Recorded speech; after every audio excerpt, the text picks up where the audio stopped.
Donc aujourd'hui nous allons travailler sur la French braid. Donc on va mettre la main à la pâte, on va partir, on va mettre ça à l'œuvre. Donc d'abord on va bien brosser pour enlever tous les nœuds, pour faciliter le tressage.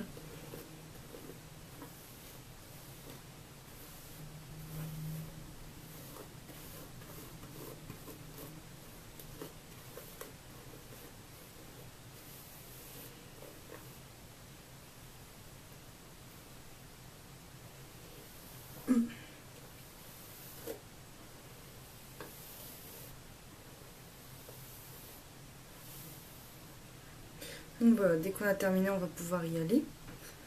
Alors, donc je vais prendre une section dessus. Donc je vais faire le tour avec mes ongles jusque derrière, comme ceci.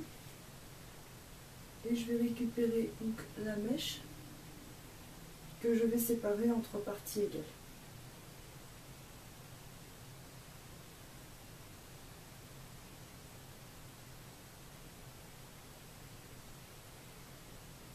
Donc on commence à tresser de façon normale une fois. Voilà, donc là on va commencer à prendre des cheveux sur les côtés.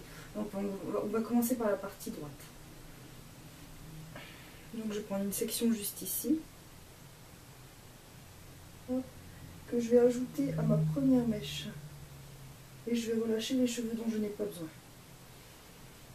Donc je passe par-dessus. Voilà. Donc je maintiens toujours. Et on va faire de l'autre côté.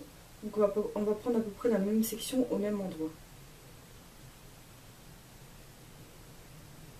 Je relâche ce dont je n'ai pas besoin. Et on va repasser par le dessus. Et à chaque fois, on va procéder de la même manière en descendant petit à petit.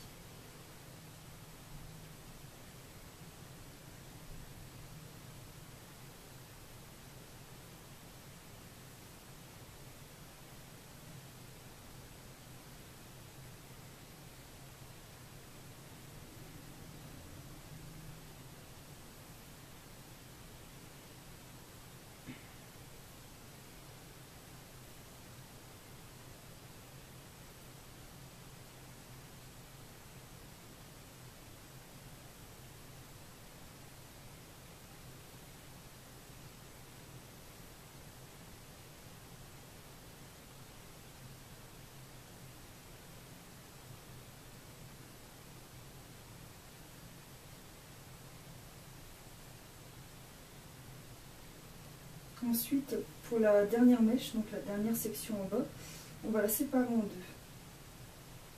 deux. Donc la partie droite va aller à droite. Et on va faire attention de bien ramasser le reste des cheveux pour ne pas en oublier.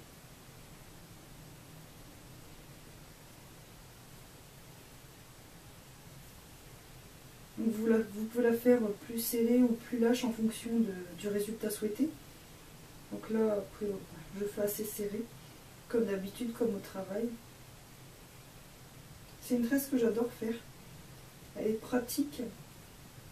Et après, on peut la terminer en chignon ou autre. Elle est vraiment très sympa.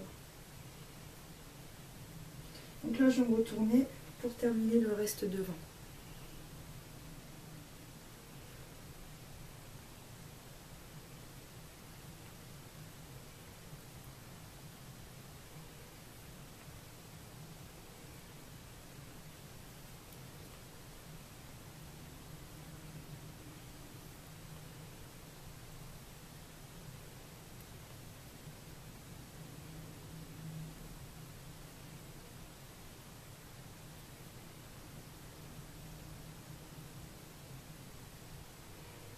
Ce que j'aime bien faire aussi quand je fais cette tresse, c'est mettre une petite goutte d'huile. Voilà, tout le long de la tresse, j'en applique partout.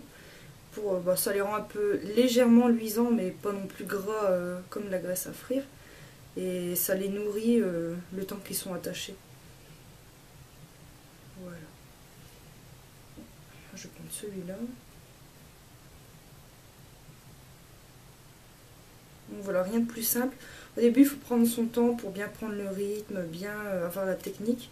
Et après, ça va tout seul. On n'a plus besoin de miroir. Elle est vraiment pratique. Voilà. Voilà, très de plus près.